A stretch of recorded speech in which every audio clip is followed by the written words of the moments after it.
Guys, I just recently learned about this update and I'm exploring it together with you as I speak.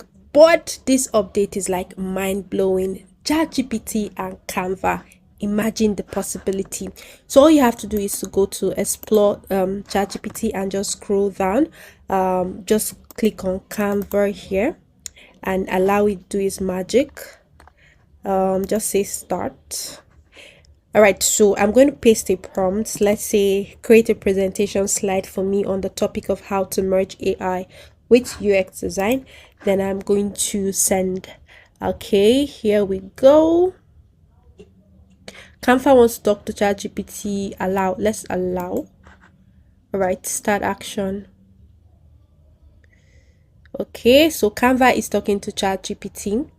Let's see what it's going to bring for us.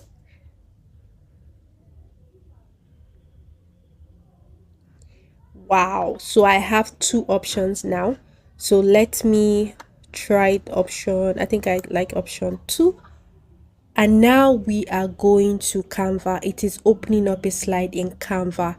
How amazing is this? Wow. Like I'm literally blown. This is next level. I mean, like, just see the possibilities. Like, wow, like the whole thing. Like, this is like I can actually make use of this. I don't need to change the images. Just edit this image and everything is just fine. Wow. Let me know if you're going to be trying this out.